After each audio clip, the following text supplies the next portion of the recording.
Welcome to the Dumpster Dive. I'm your host, Digby the Cat. This is your mandatory reminder to like and subscribe, because that is what YouTube demands. Moving on to our stories of the week.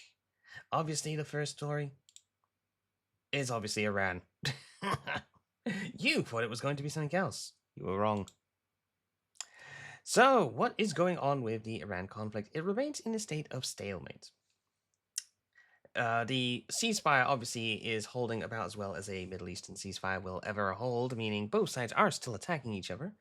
And of course, both blockades are still in effect. Despite that, President Trump has recently announced Project Freedom. Freedom.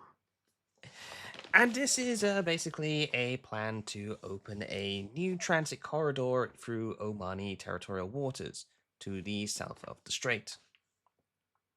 I realize now I don't have the thing open. I don't have the thing, so we'll just use this. Basically, right now, the Iranian route through the territory, through the Strait of Hormuz, is the checkpoint, the toll booth, as it's been called, going through here between two of their islands and out that way. The American proposal is to open a route similar to the one taken by those cruise ships earlier in the conflict, so that'll be last month, I suspect, which would be going this way, through Omani territorial waters. The Iranians obviously are not terribly keen on this idea. And the USA has actually managed to get some military vessels through the strait. They managed to get a pair of destroyers through the strait and back out. So that is actually accomplished. That's actually accomplished something. So, yes, U.S. Navy guided missile destroyers, two of their Arleigh Burke destroyers, were in. Oh, okay, so they are still in the. They are still in there. Okay. So basically, Trump's trying to argue this is a humanitarian operation to help the vessels trapped in the Gulf. Obviously, there are still a lot of vessels stuck in the Gulf, in the Persian Gulf. So this is a good thing for them, anyways, if it works out. The U.S. guided missile destroyers, the two Arleigh Burkes, were attacked, obviously, by the Iranians as they were transiting, and reportedly zero damage.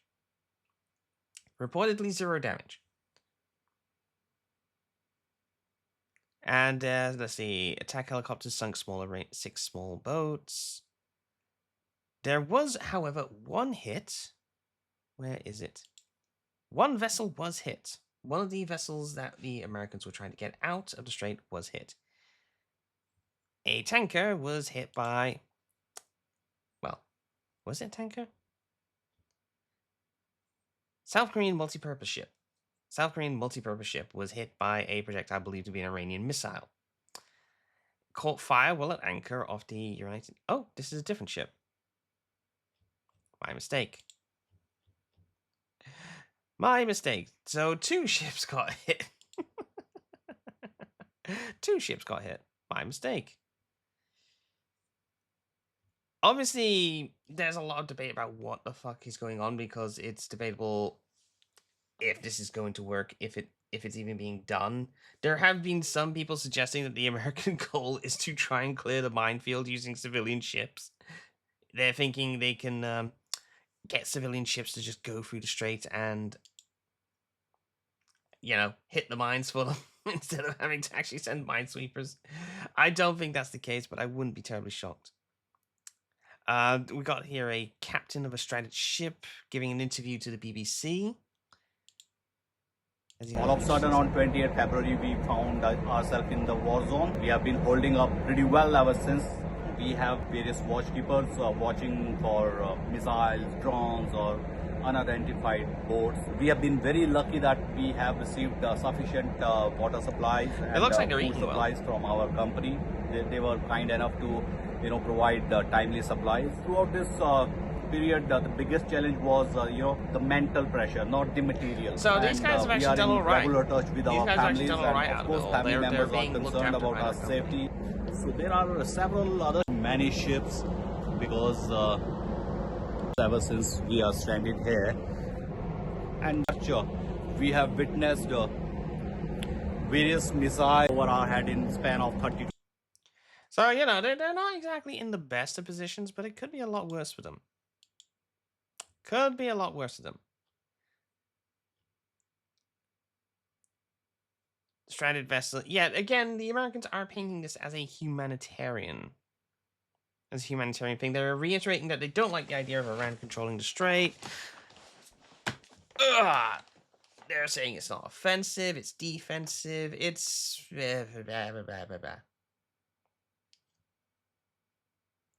Oh, I hadn't noticed that one. So Operation Epic Fury, the American assault on the Iranians, has been concluded.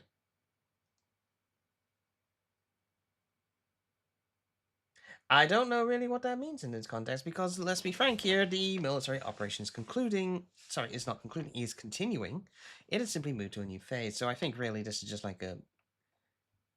It's not really a big deal. Offensive stage of Iran war is over. Yeah, doubt. Doubt. Yes, again, this seems to be the main thing going on. The USA is like, we will get ships through the Strait of Hormuz, we're going to retake control, blah blah blah blah blah. Nothing terribly new on that front. We'll just have to sit back, wait and see where it all goes.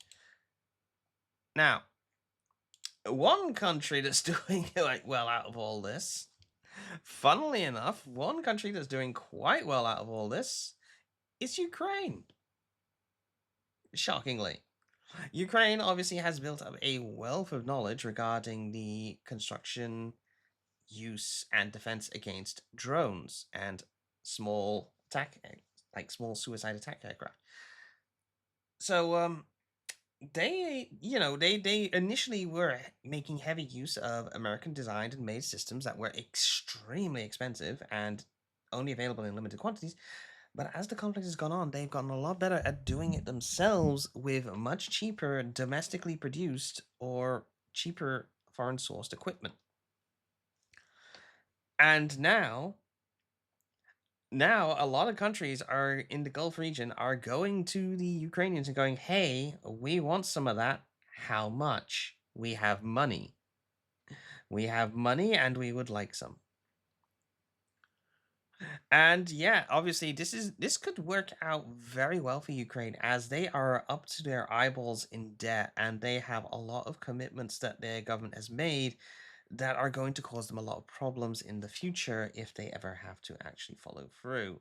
A key one being the sale of their farmland to US investment firms, along with the promise that they will use the military to evict the farmers who are currently sat on it.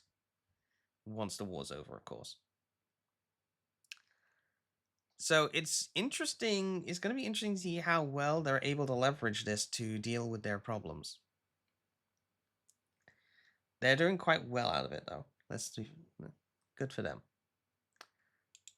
Lebanon continues. Obviously, Hezbollah has Hezbollah has not responded quite well to the Lebanese government saying, "Hey, we want to be nice and we want to make friends with the Israelis now," and they're going all in. They've apparently moved a lot of their troops into southern Lebanon, despite the best efforts of the Lebanese army to stop them.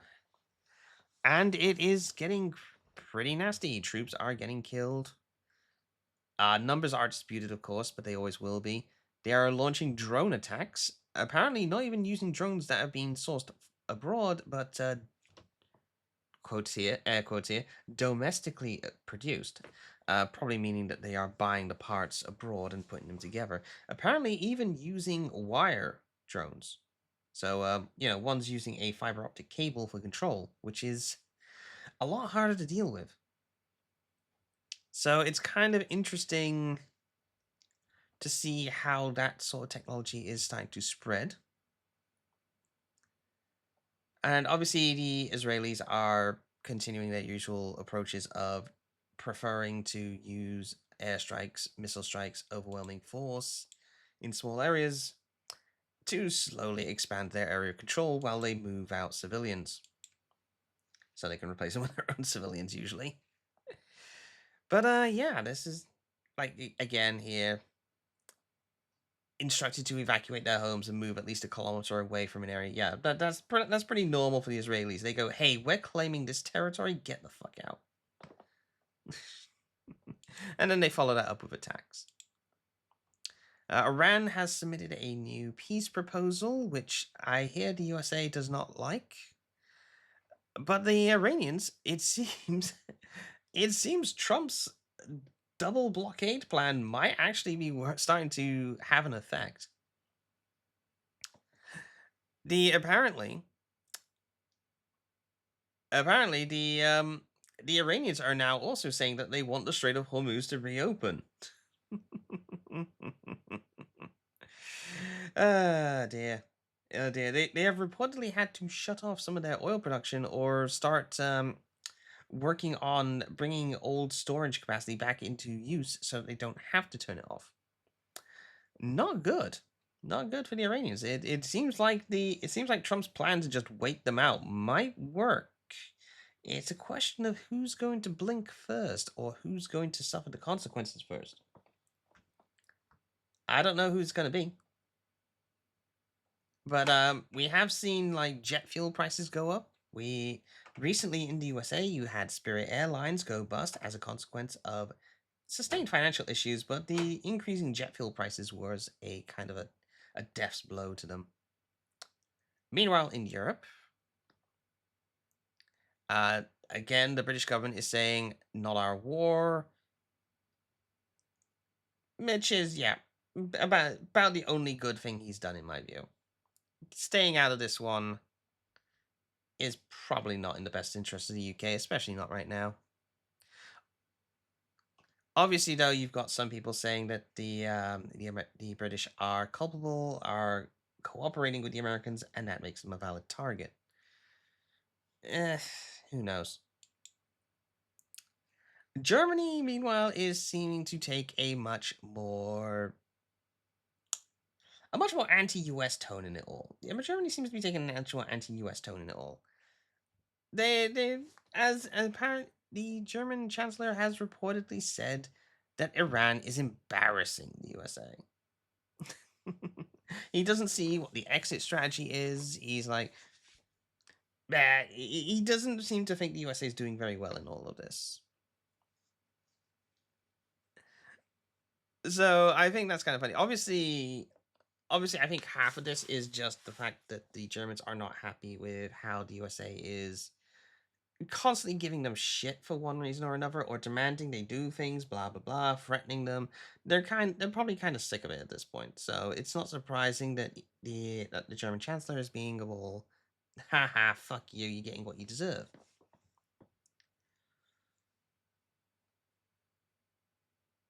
Yeah, ugh, it's funny. Obviously, the USA has said, okay, here's our consequences. We're withdrawing 5,000 troops from Germany in the next 6 to 12 months. Um, I'll be frank here, that's not like a massive amount compared to the USA's total forces. Number of troops in Germany will be 14% of the 36,000 American troops stationed over there. Obviously, this has been something Trump's been threatening for a while, but the Congress and the Pentagon don't seem to see eye to eye with him on this one. The French, reportedly, are quite happy about this because obviously they don't want the Americans in Europe, and the Germans are a bit unhappy. But they are also starting to take more of the stance of, yeah, okay, whatever. We'll fix this ourselves. We'll deal with this ourselves. I think obviously Russia's lackluster performance in Ukraine has probably left the Germans thinking, you know what, these guys aren't that much of a problem. We can take them. We don't need the Americans. So the American threat of, The American threat of abandoning Europe holds a lot less power than it used to. If Trump had made that threat years ago, it would have had more of an effect. Before the Ukraine war, that is, it would have had more of an effect. But now it's like, eh, eh. We're not worried. We're not worried, Uncle Sam. So yeah, that's also a thing. Ah dear. Trying to reduce its Trump troop presence on NATO board. Yeah, meh. It's a thing that Trump's been wanting to do for a long time, and realistically, with Russia being how it is and how it's proven itself to be, it doesn't really matter that much. Obviously, Trump is using it as an opportunity to take swipes at the German leadership because that's what he does. That's what he does. Moving on to more other European and software related news this time. Yeah, the EU have launched their age verification app, and it is hot trash. It's hot trash. It's been out. Well, this is actually last month. Yeah, this is last month, but it's already been cracked. It's already been busted open, wide open. It has been absolutely flaw discovered in 2 minutes. So they made it open source, which is interesting. Security consultant Paul Ward did exactly that. Oh, inspect the source code. Following the commission's announcement, claiming to identify the critical flaw in under 2 minutes. He found that the app stored sensitive data, including biometrics and photos, unencrypted on the device. Oh, fucking hell.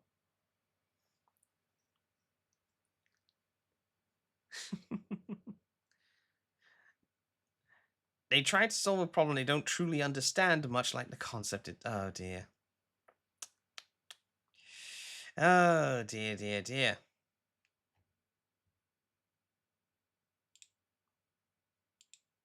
Yeah, this is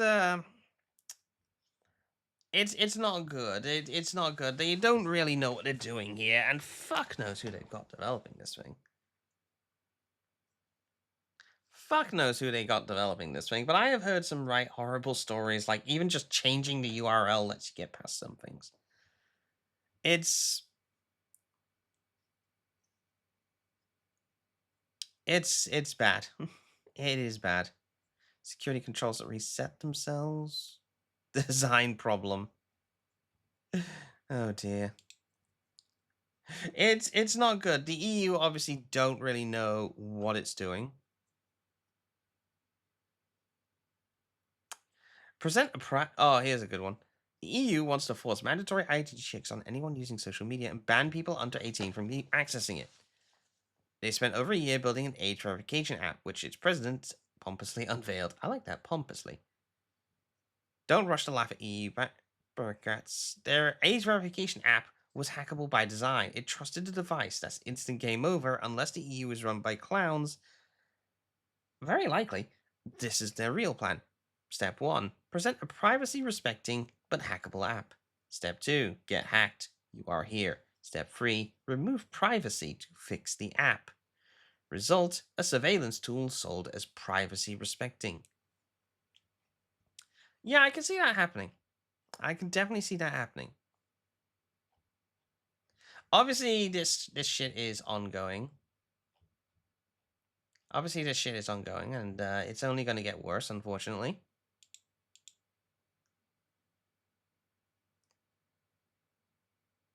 Oh yeah, I heard about that.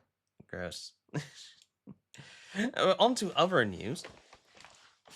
The Blender Foundation, responsible for the creation of the 3D modeling tool Blender, which I use.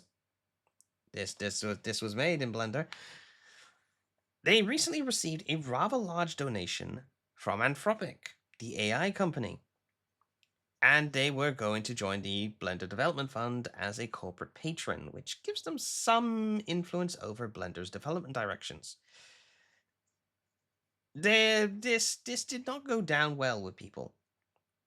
This did not go down with people at all. In fact, it went down about as well as a cactus down someone's throat or something equally horrible. And basically, it's been sort of walked back. It's been sort of walked back. They're still taking the money. They're still taking the money. They're tightening up how they do these sorts of like funding things. And basically, they are going to, yeah, there we go. Receive the funds as a singular donation instead of a development fund membership. So basically, Anthropic will not be joining the development fund board. They won't be getting any say over how things are developed. Although reportedly, the thing that the Anthropic were most interested in, which was something to do with Python APIs for Blender, that's still getting done. But it's unsurprising. Hopefully, Anthropic doesn't turn Blender into AI shit. I forget how much they were contributing. I think it was $240,000, something like that. Speaking of AI and open source communities, Ubuntu is pushing on ahead with AI, despite objections. Despite objections. Ubuntu being one of the biggest Linux distros out there, very popular one based on Debian, which is in itself one of the biggest, most important distros in the Linux world. So there we go. Yeah. Canonical, the company behind Ubuntu, is making a very deliberate push towards education and developing competence with AI tools. They're learning how to use them. They're not shedding shallow metrics on token usage, which is actually good, or percentages of code. They're incentivizing engineers to experiment and understand where AI tools add value. So they're experimenting with it rather than going use it, use it, use it. Which is, yeah, that's not bad. They're incentivizing teams to each pick something different. So they've set themselves like a 6-month timetable to learn more. So they're being careful with it, but they are still at the same time going all in on AI. They are very, very interested in AI. Now, one thing that they have talked about is a AI kill switch so that you can turn it all off. It's still a bit unnerving to many people that they are going this deep into AI. How well this is going to work out for them is highly debatable. And speaking of Ubuntu, just as they're doing this, as they're pushing AI within the company, oh, there we go. AI features in Ubuntu features will come in two forms. First, as a means of enhancing existing OS functionality with AI models in the background, and lastly, in the form of AI native features and workloads for those who want them. That doesn't sound good to me, to be honest. Too much AI. So, be landing throughout the next year with a bias towards local inference. Local inference, as I recall, is the models running on your machine. So that could mean Ubuntu becomes quite a hefty piece of quite a piece of software to run.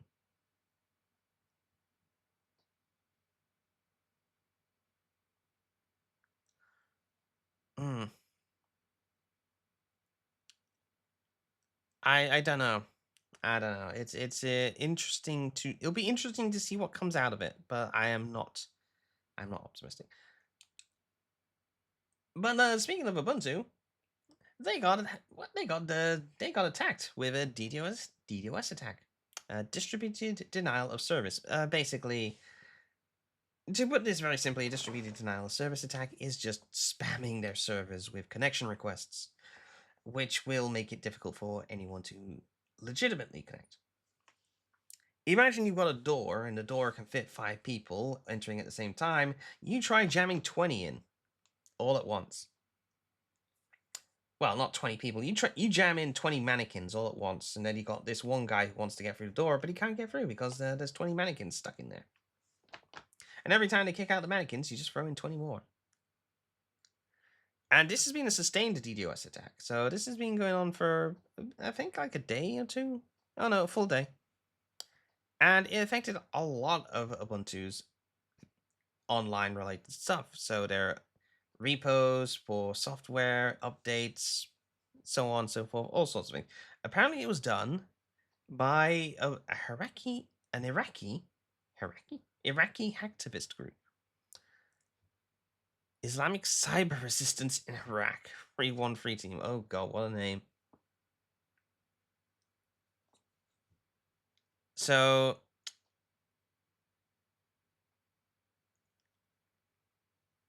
okay, so what did they want? Doesn't say what they wanted. Apparently, they have talked to Canonical, the company behind Ubuntu, but I can't see. I can't see what they actually want. Oh well. Speaking of Linux again, a very, very powerful exploit was discovered in the Linux kernel. And that's quite serious because that means every Linux system is affected. And it's not a very complicated one. It's being called copy fail. It's a tiny 732 bytes. That's fucking nothing. And can give a regular user full root access. That means administrator access, basically. No timing tricks, no conditions, no crashing the system 10 times, hoping one sticks. It just works every time. Jesus Christ, that's bad. It hits everything. Kind of reliability is rare in exploits, and it's not something you want to see. It quietly corrupts the page cache, which is what the system uses when it reads and executes files. Oh dear.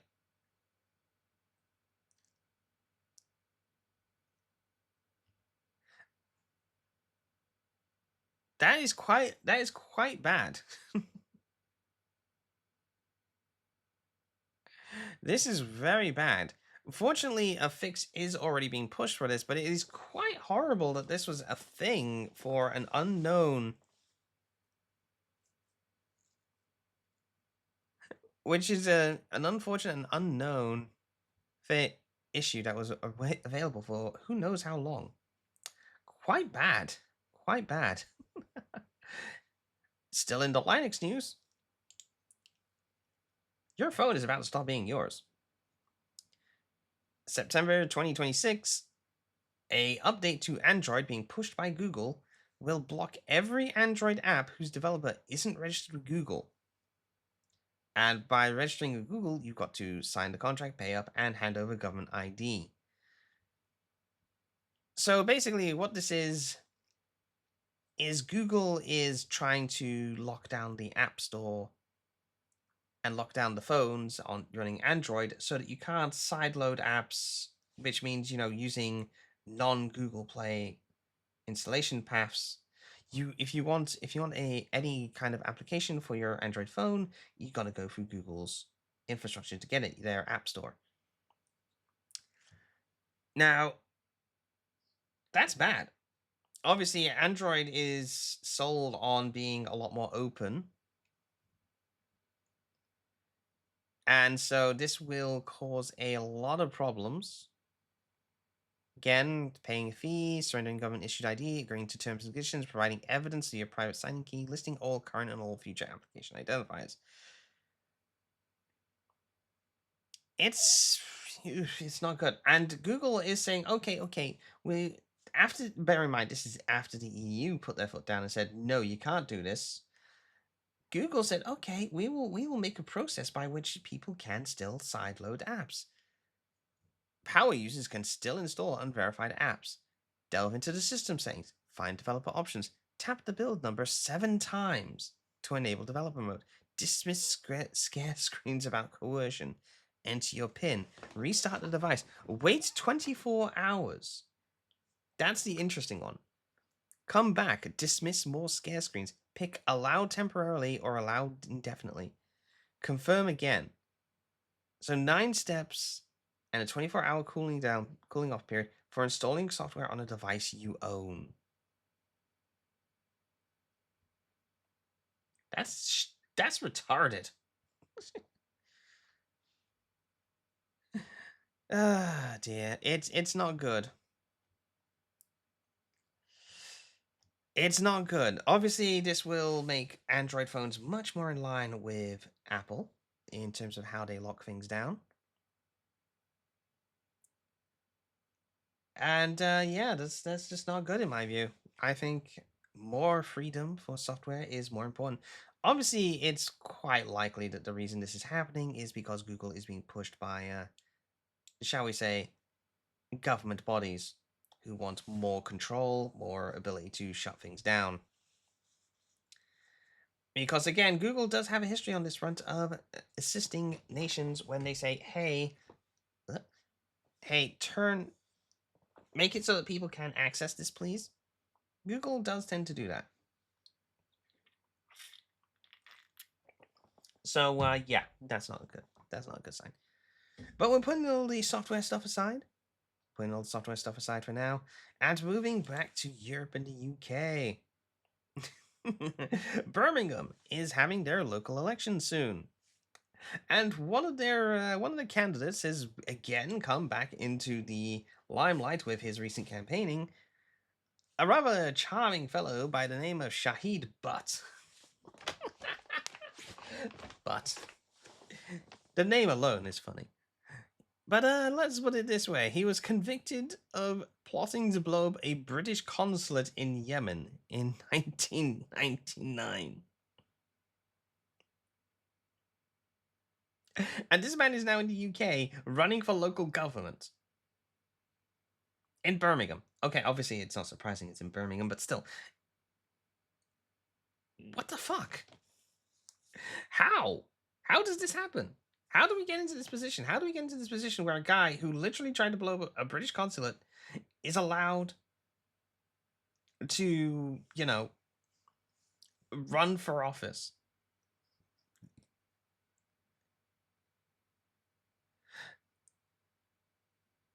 It is insane. Obviously, he says he was tortured to confess, but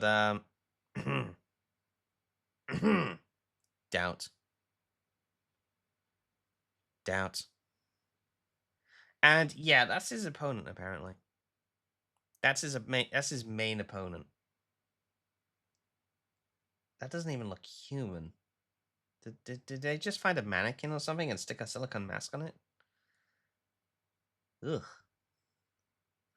Obviously, at this point, I think the better option for Birmingham would be just to burn it all to the ground with the people included. I mean, come on, your choices are Shahid Butt, the terrorist, or whatever the fuck that is. Wait, Sharon Osbourne? No, no, I refuse to believe it.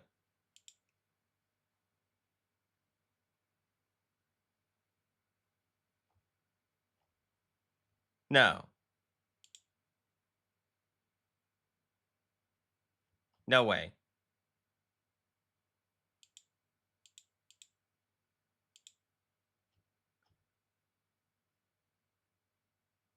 That's impossible. Come on, is this a joke? Is this a joke? Hang on a second. I gotta check this.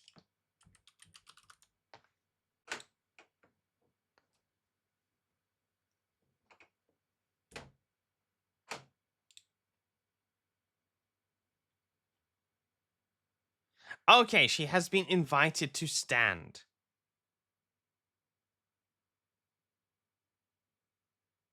She has been invited to stand by the local Conservative Party. Okay, I was thinking that when I saw the name, I was like, I was thinking to myself, what the fuck? No way, no way.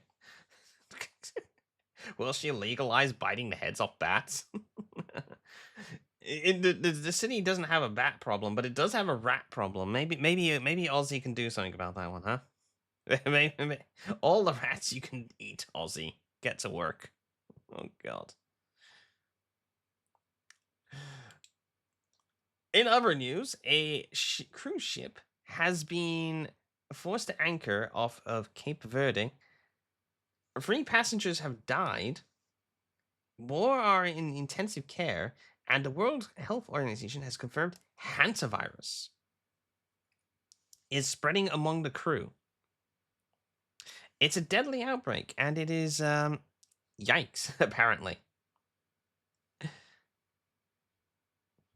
So let's see. Free infected passengers to be evacuated.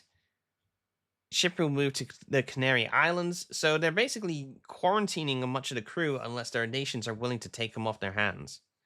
Yeah, set for period of quarantine.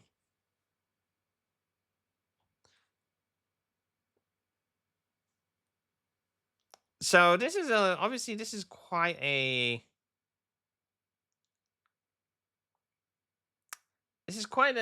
serious situation. A disease outbreak on a cruise ship is always a very bad situation because the close confined quarters make it very easy for diseases to spread. The sewage system is not quite up to scratch often. Disease can spread very quickly. And obviously you have the issues of the sewage discharge, which can help spread it beyond the ship. So it looks like they're going to the Canary Islands. Haven't chosen a specific port, but it is going to allow for passengers and crew to be examined, treated, and transferred to their respective countries. So basically, what they're saying here is they're going to just get the crew off, get not the crew, get the passengers off the ship and get them sent to whoever's willing to take care of them.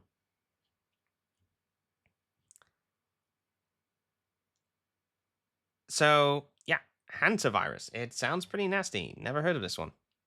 What is hantavirus? There we go. It is a video, and I don't want to bother with a video. It is a virus contained in rodent feces and urine, so the ship has a rat problem. That is unpleasant, but also unsurprising. Obviously, we don't know how bad this is going to get. It could be very serious. It could fizzle out. But this has been like a day or two in the making. This has been a day or two, happening for a day or two. It's not good. Hopefully, it fizzles out fairly quickly and there isn't like a big body count. Here's hoping.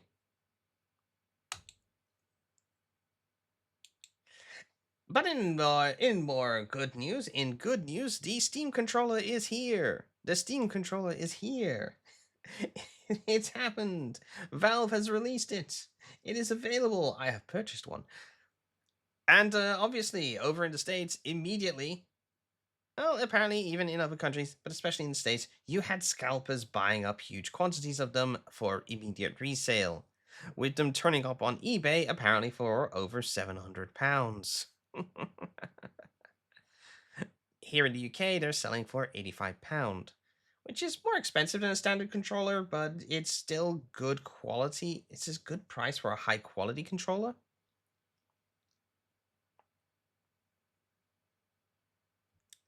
It's it's quite impressive. Jesus Christ, look at this. 150, 510, 150, 150. Oh dear. I hope my controller doesn't get stolen in the mail like my first Steam Deck.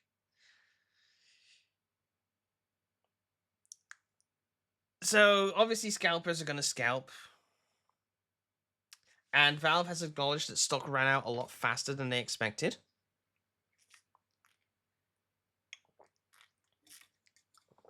It is unsurprisingly the Steam store stopped seller. And people are generally a bit confused as to why they didn't like pre-registration or a limiting of purchases per account. But obviously, other than that, I'd say that it has been a remarkable success because obviously they're selling out very quickly. Because obviously, if it sells out quickly, then that means there is demand. If people are buying it via these scalpers and resellers, there is clearly demand. So, it's been a win for Valve overall. They just got to get more out there into people's hands. And reportedly, in the midst of all this, Valve has been receiving deliveries of games consoles. Game consoles. Unfortunately, we don't know for sure what this actually is because when they check the import records, you will find that what are likely to be Steam Decks are also listed as game consoles. So is this a restock of the Steam Deck in the USA, or is this an indication that Valve is preparing to launch the Steam Machine or perhaps the Steam Frame? We don't know. We don't know. We also don't have much information in regards to pricing. But again, that's kind of been the problem with for the Steam Machine all the way through it. Apparently, their original internal pricing goal, their original goal was around $600. That was before the rampant inflation, the Rampocalypse, and so on. So we could probably expect it to be around 800 to 1,000 at this point. Not fantastic, but it could be a lot worse.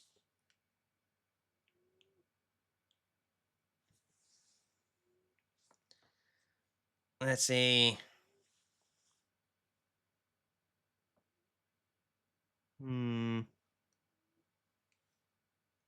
50 tons of game consoles, only 20,000 Steam machines at most, given the weight.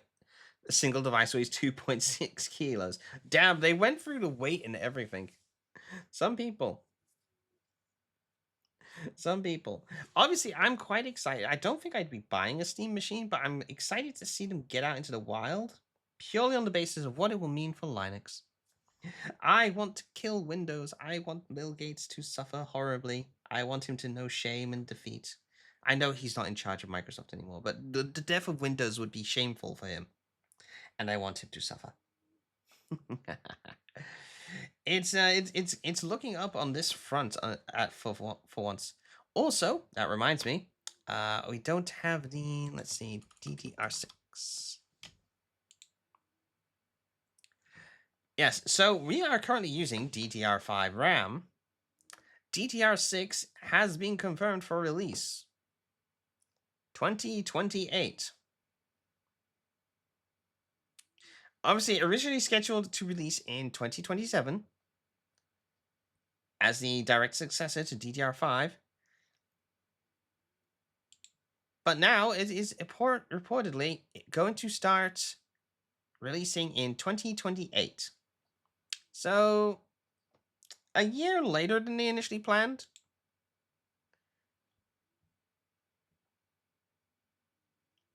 But, you know, the chips industry has not exactly been having a good time of late. They are obviously I can imagine the response of the AI crowd was something along the lines of, you know, very disturbing noises. Very disturbing noises as soon as they found out about this. But what everyone's expecting is higher speeds and better power efficiency.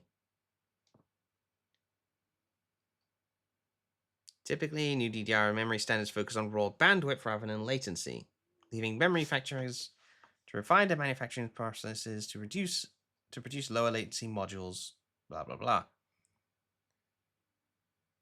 When the standard launches, it will likely be more expensive than DDR5. Unfortunate. Unfortunate. Are you ready to take out a mortgage for a stick of RAM, people? Oh dear. Oh dear. But yeah, overall, at least on some things are looking up. Some things are looking up on this front. It's been a week. It's been a week. Until next time, this has been your host, Digby the Cat. This has been the Dumpster Dive for the 5th of the 5th, 2026. Information cutoff was 2200 hours. Sort of. Until next time, keep your heads down and try and get a Steam controller. Give Gabriel money. He deserves another yacht. He doesn't use them for normal reasons. He makes like research yachts for crazy people to rent off him. So give him more yachts. Bye bye, everyone. Have a good one.